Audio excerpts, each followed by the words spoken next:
Hello, Joerg here from the COACHpreneur Journey podcast, a podcast all about coaching, where we talk with coaches, coaching providers, clients, and service providers around coaching, a place where we understand how coaching transforms leaders, organizations, and lives.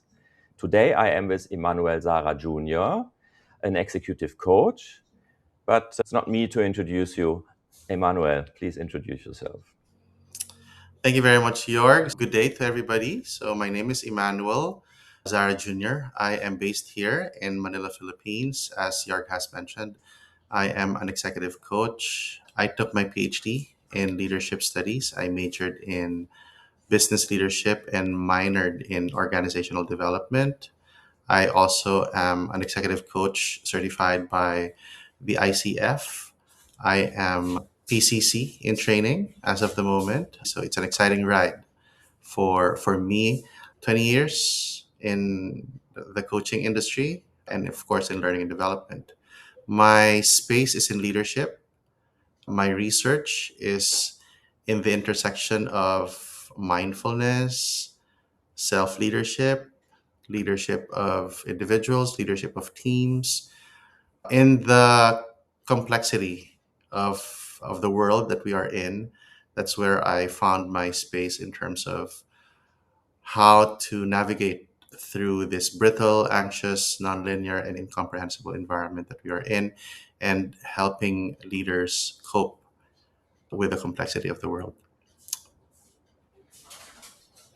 Thanks, Emmanuel, for sharing. Maybe from my side first. So actually, if I look into my life becoming a coach, I think you are responsible for that. Thank you. Because we met in 2020 when I became CIO, and by chance the company provided a coach because we were going through a transformational program on various levels of leadership, and the program included to bring a coach for psychological safety in the XCOM team, and that happened to be you. That was not the first time I got a coach or was exposed to coaching, but that was the first time I really worked with a coach for a long time. And what I really enjoyed was how do I put that? The peace or the calm you brought into a very busy and difficult work environment. Maybe also because it was just the start of the pandemic. So we met, I think, 1 or 2 times in person, and then we all went to working from home. Recalling back, it was a time of chaos and complexity, and you helped to navigate this for me very well because the pandemic was an exceptional time. What has changed since then for you and the people you're working with? So,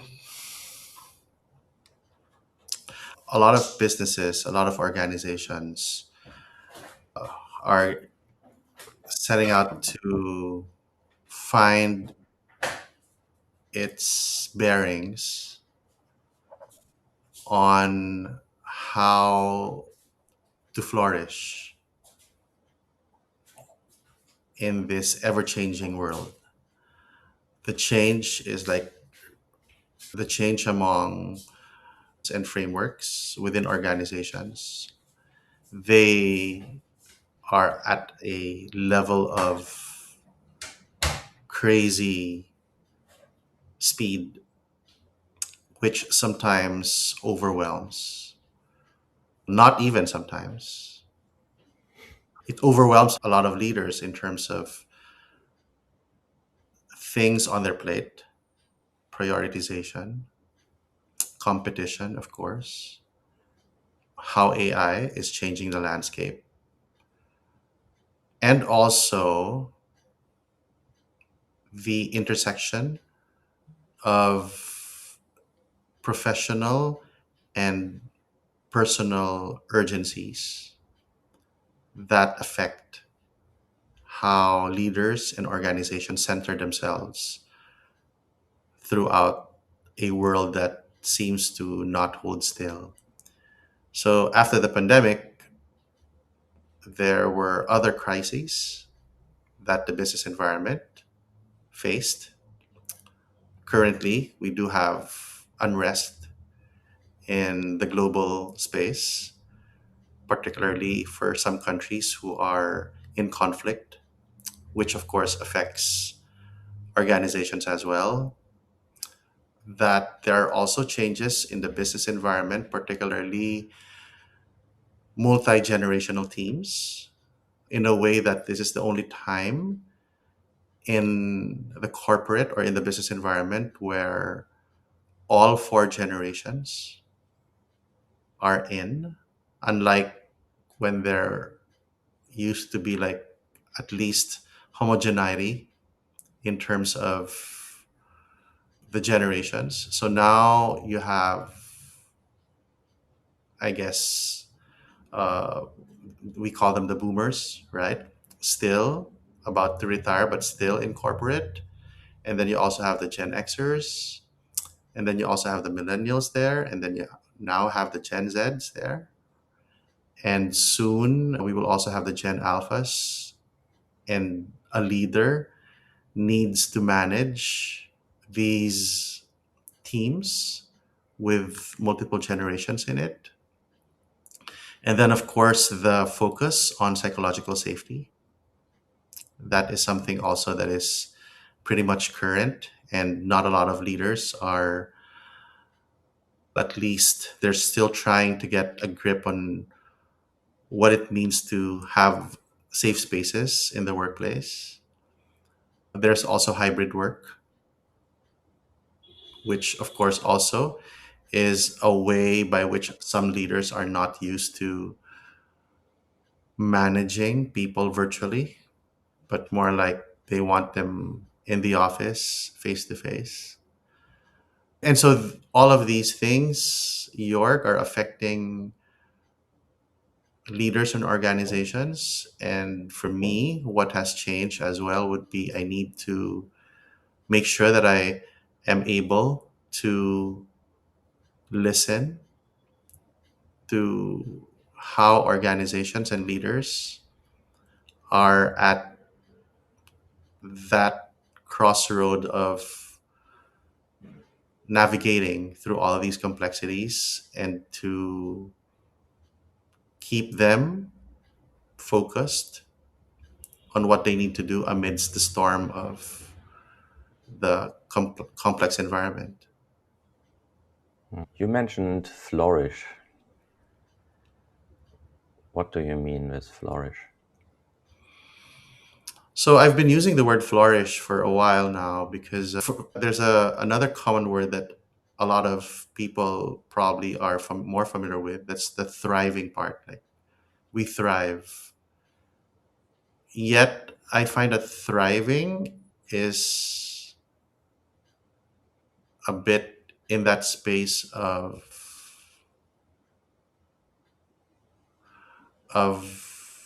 just cruising along and surviving.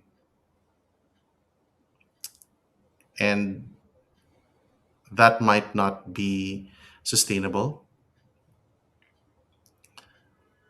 Flourishing is a word that I use to describe performance, to also flourish in terms of improvement, self development, learning, and to be safe in that space where you learn along the way, which also might be equivalent to accepting that there might be some days when you fail, and that's okay.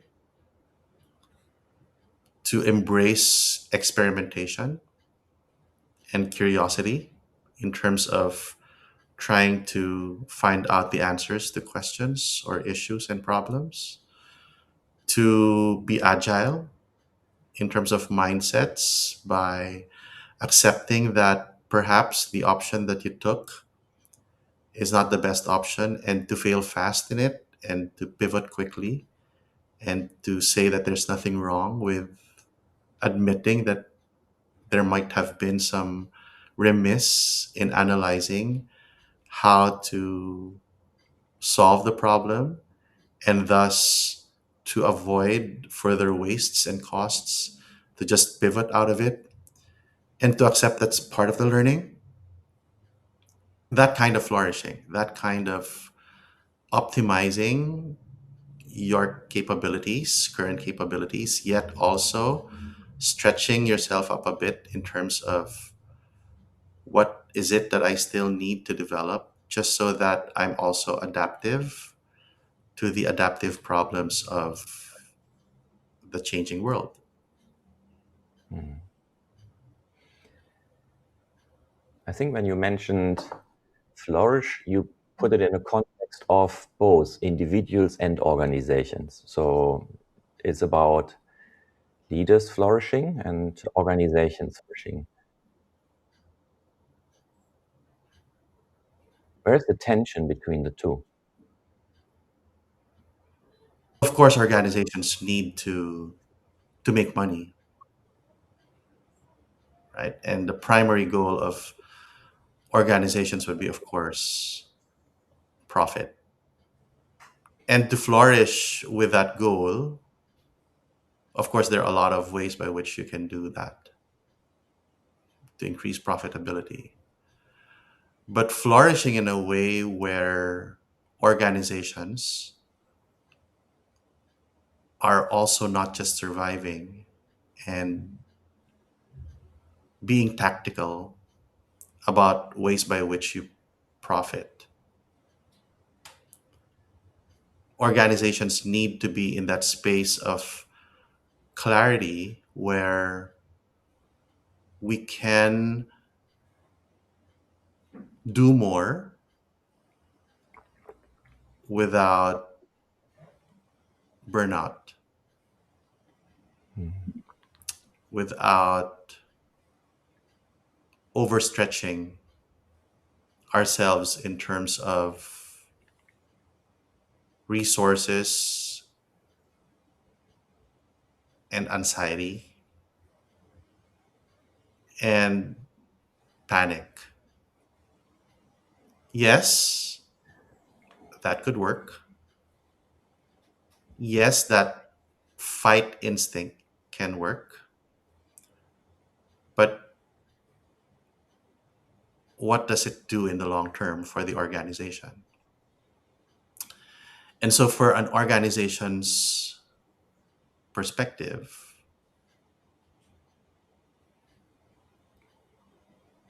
flourishing for me would be to be excellent in strategy, not just tactical excellence, but strategic excellence. And Mhm. how is that also related to leadership? Because as organizations are ran by leaders, leaders may not be conscious that most of us are tactically excellent.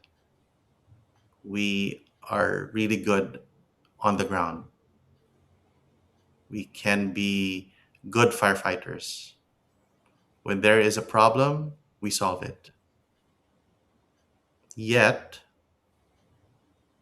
strategy is about I cannot keep on addressing the same problems over and over. There has to be some way by which I can go up the balcony and see the patterns around these problems, just so that I can unpack them and look at what patterns am I missing, what square wheels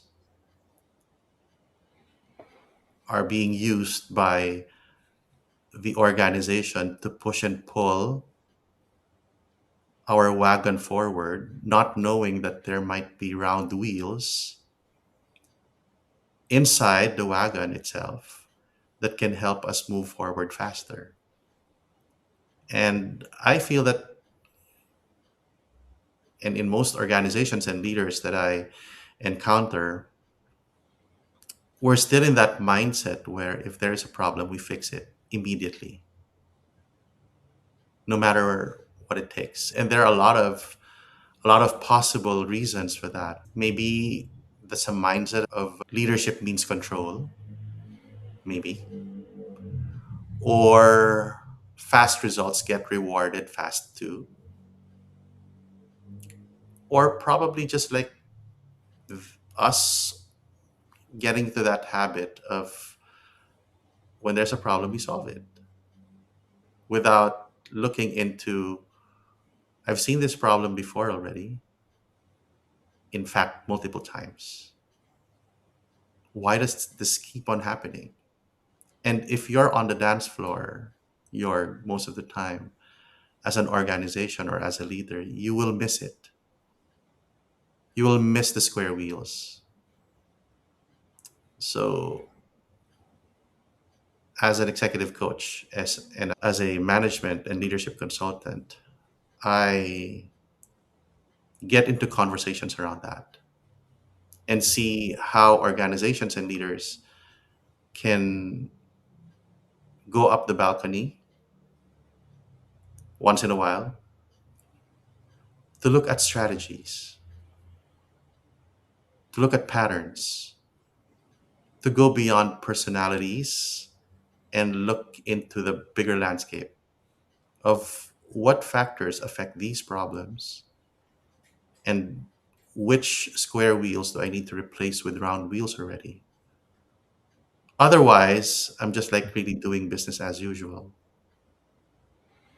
I might be adding value, yet I'm not optimizing possibilities of moving forward faster and smarter.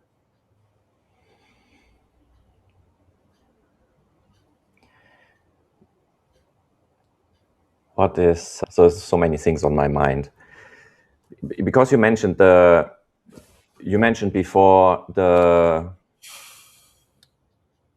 ability to slow down, to experiment, to fail, and to be aware that failing is part of the learning process. And as an individual, I can maybe embrace that. While when I'm working in a corporate environment, I constantly feel pressured or are pressured to perform. You mentioned the fear and the anxiety which is being caused by the uncertainty or even just by the complexities. And out of fear, of course, we know that there is certain responses, and so what I'm observing is a lot of toxicity in organizations. There is less and less willingness to provide time, so being patient when we expect executive leaders to meet KPIs, reach their targets, turn the ship around. While common sense tells us if you are steering a tanker, it's not a speedboat. The things which are always causing the fires to burn, but they are burning in different locations. And that's why people not necessarily identify them as patterns, because when you look at the fire, it's always, oh, there is a new fire, turn it out. And then there is another fire, turn it out. And then if you have some people in the organization who see that and raise the concerns and try to address the systemic issues, then they get a lot of resistance and things quickly turn political because it's perceived as a threat. How do you navigate that as an executive coach? Hmm. So there are different lenses to answer your question. The first lens that I'm going to use to answer your question would be the physiological lens. And from an aspect of firefighting, it's an exciting adventure to firefight because our amygdalic responses get to us faster. And when I say amygdalic responses, it's our fight, flight, or freeze mode, even the fawn mode of just like saying yes, even if we mean no.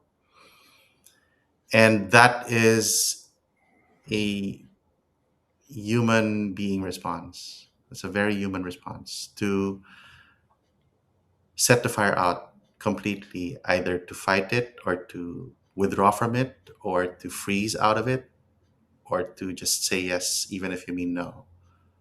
And in a world where we're also being judged by whether we can solve problems quickly, that of course also contributes to our response that is instinctive. And that's the physiological sense. So it's really how we're also made. And in the space of emotional intelligence, we also know that when our emotions are high, our cognitive brains shut down.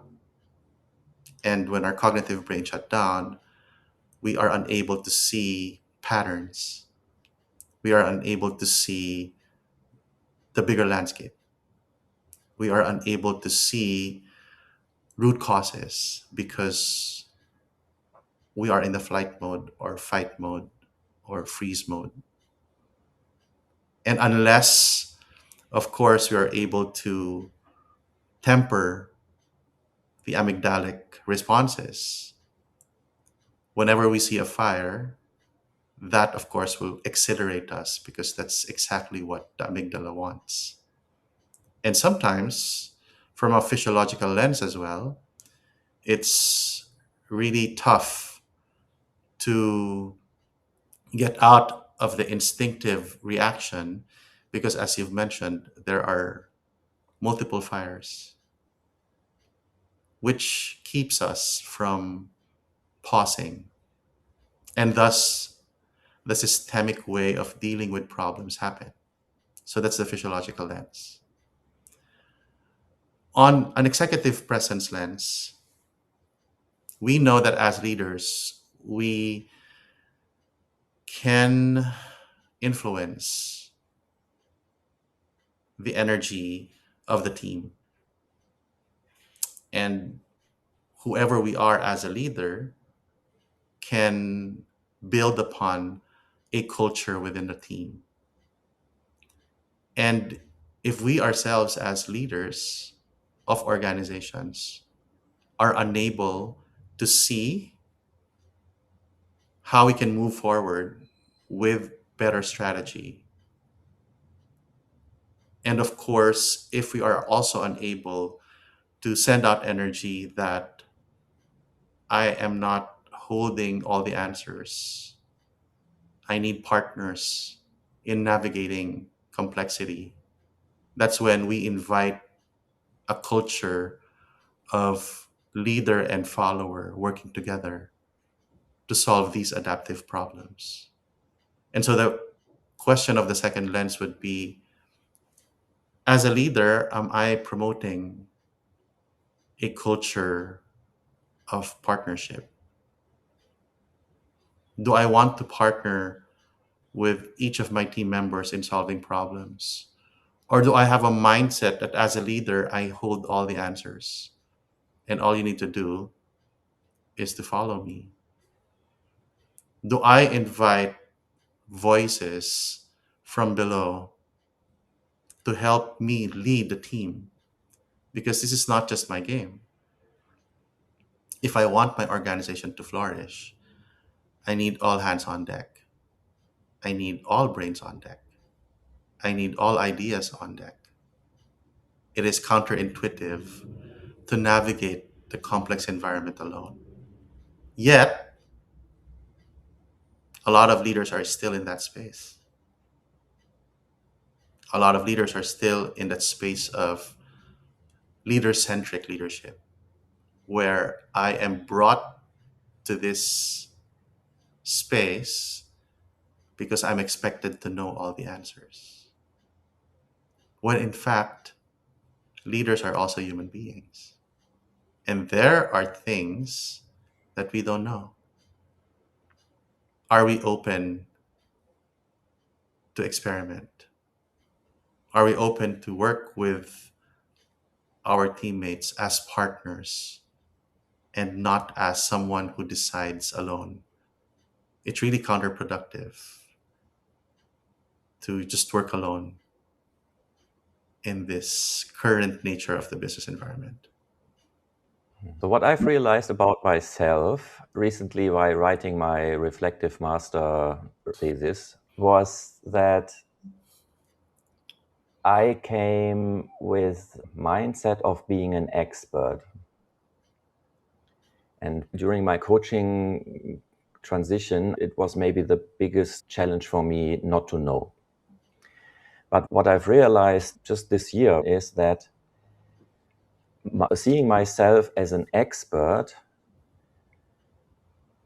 and having that as part of my identity is actually deeply rooted in my childhood experience being bullied at school.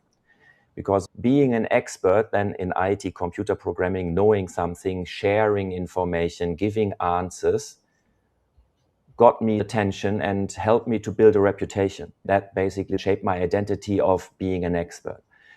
And then, of course, it is so deeply ingrained that it's really difficult for me to behave differently, right? Let go of things.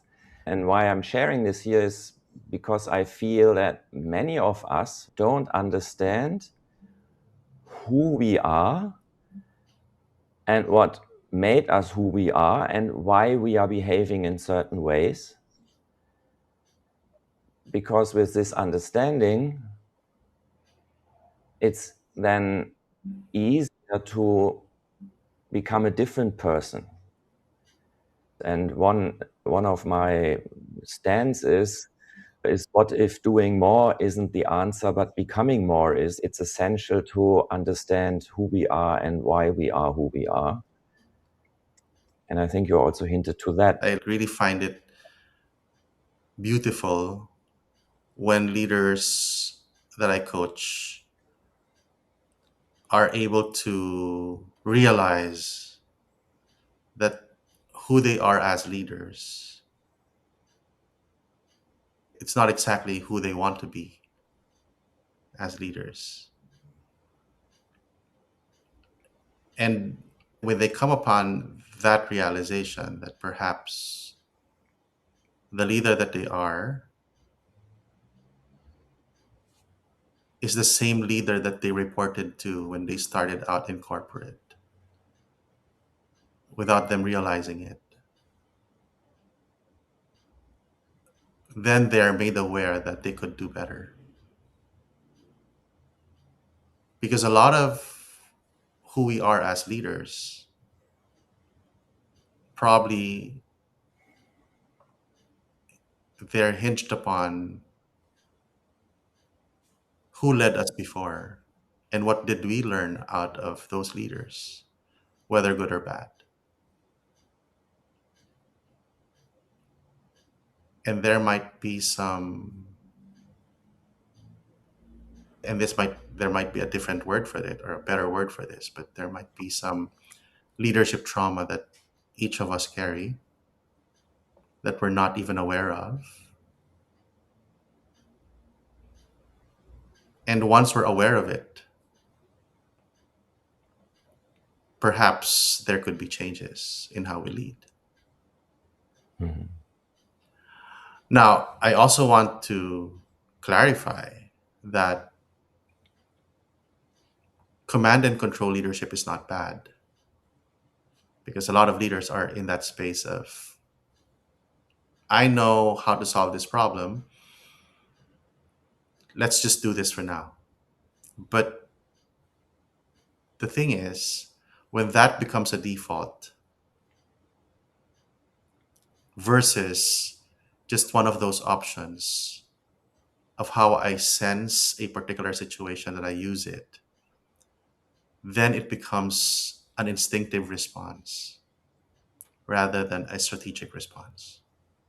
Because command and control is definitely, alongside with other forms of leadership like transactional leadership, transformational leadership, charismatic leadership, all of these styles of leadership, they're written as tools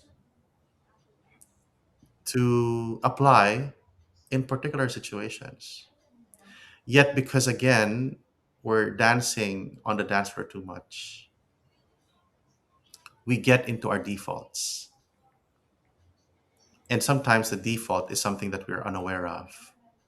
So, what I offer organizations and leaders as an executive coach would be sense the environment, sense the pattern, go up the balcony for a while and see how can I move forward faster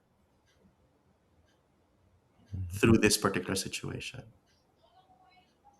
It's as if to move fast, I'll go slow first. Because if I move forward ahead without pausing, I might do rework. And what kind of culture will I bring to my team if I keep on defaulting to my defaults? Yeah, in my work, I always encourage leaders to incorporate micro breaks into the day and also moments of mindfulness and reflection. And surprisingly, it's not an established practice for many. I also like the way you frame the leadership. There is different styles, right? And they are all valid because different times need different modalities. And we also see that when we look at coaching. So there is teaching, training, there is facilitation, there is mentoring, there's mediation, there is coaching, and that's all future focused. And if you go into the past, then we have counseling and therapy and things like that. So different modalities are all valid. And as you put it, they are tools. Yeah?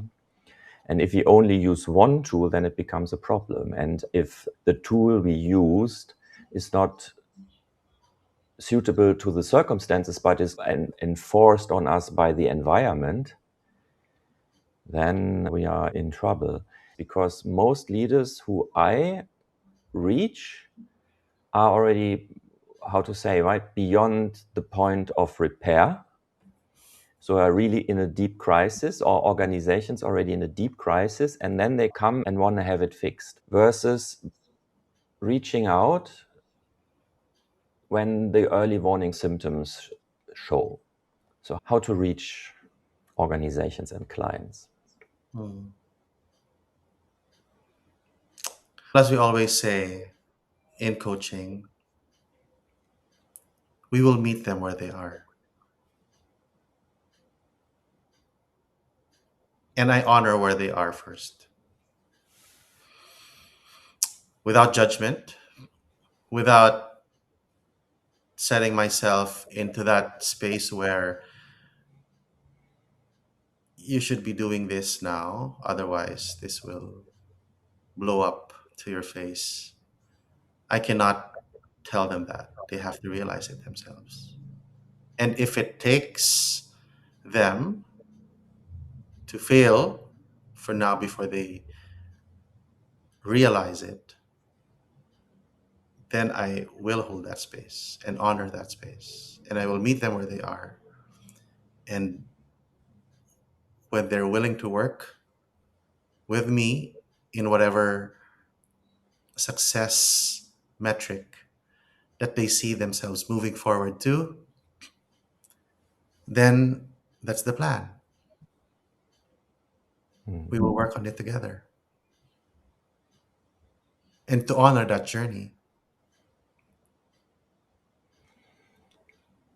That's your coach perspective. And that's a perspective every coach takes or should take. But you're also a researcher. So you're doing research around that space. So what is your motivation for doing the research, and how does it help you, organizations, leaders, to navigate complexity and flourish? So, the research space that I chose to be in would be leadership in the midst of crisis. leadership in the midst of complexity. And I'm in that research where what tools are out there to offer leaders to be aware of these tools, just so that when they sense the environment and when they sense the complexity of the environment, they have tools to pick up. One of the more important tools that I am currently looking into is the mindfulness tool. And it's beyond modalities of meditation and yoga and body scanning, right? But mindfulness in a way that leaders are able to pause. Leaders are able to be mindful of their defaults. Leaders to be able to sense that who they are as leaders may not necessarily be who they really are as human beings. And to get into that cognizance that perhaps as a leader, I need to fix myself first and start with that.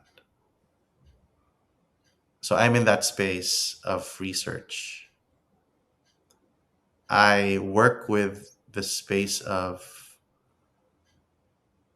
self leadership leads to leadership of others. Mhm. So many people I talk to who are struggling, they come and say, "What's wrong with me?" And then they relate to the word fix, which you just used, fix. And while, yes, we are maybe fixing things, I tend to shift the perspective then to grow. Because fundamentally, what I believe is nobody is broken and needs to be fixed. Yes, we all have our issues and it's fundamentally human. But if we acknowledge that there is nothing wrong and there is only ways to improve and grow, that already takes away a lot of, how I frame it, maybe suffering and pain. And it also has this aspect of acceptance what is in yourself or about yourself, but also what is in the environment. And especially leaders in organizations navigating complexities, they are always, so you can say they are victims of the circumstances to a certain extent, right? Mm. And I think acceptance is a very difficult thing to achieve, but it's very liberating. Mm. How do people find you? Okay, so before I answer that question, Joerg, I'd also like to mention that some leaders, based on my research, are not necessarily also buying into some of the coaching stuff and terminologies that we use. And so when you go to corporate, when you say heal yourself, or possibly say you're not broken, they do not respond to that as readily as when they say, no, I think I need to fix it.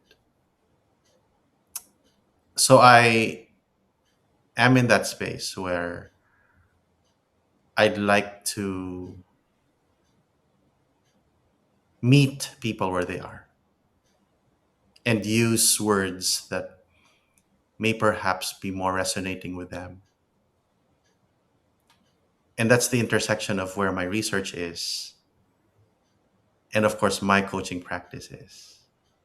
Because I find that self awareness of people and the methodology by which people become self aware are also different.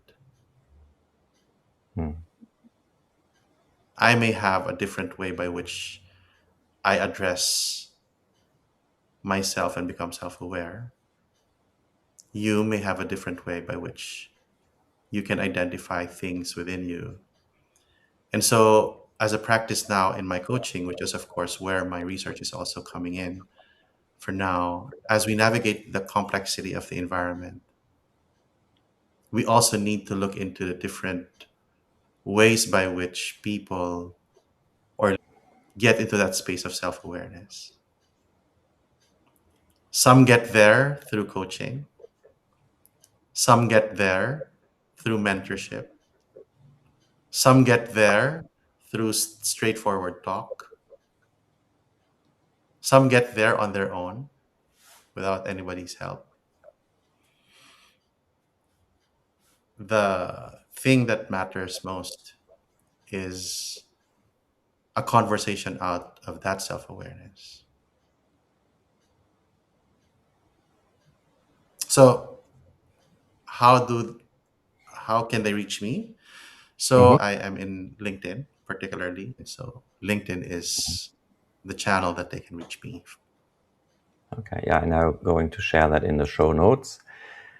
And you are working globally, right? So it's not like that they need to be in the Philippines because you are traveling a lot as well. So you work with global executive clients and organizations. Is that correct? Yes, it is. Yes, that's correct. I've been gracefully blessed with clients who trust me now in the global space. So I thrice or even 5 times a year for face to face facilitation and workshops and coaching for some big clients that I have. And I'm really blessed by that. I'm based in the Philippines as well. I do a lot of my global coaching in the comfort of this home office that I'm in as of the moment. But there are also engagements, of course, like how we met, where I'm brought to the country where the coaches are, and that's where I do my work and I do my leadership facilitation and workshops there too. Is there anything we missed in our conversation or you want to add?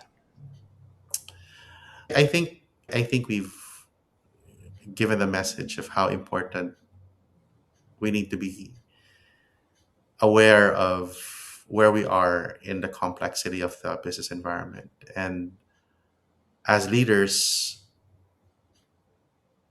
we need to be mindful that who we are as of now as a leader is going to also affect how future leaders will be, and to be cognizant of that influence.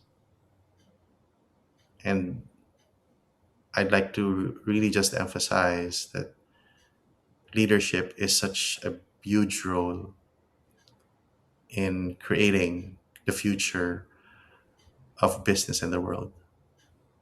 And so I hope that leaders are able to identify how they can progress and still do better for the sake of future leaders and for the sake of the next generation. Thank you for highlighting that. Where do I need to sign? I fully agree on that. I couldn't have said it better.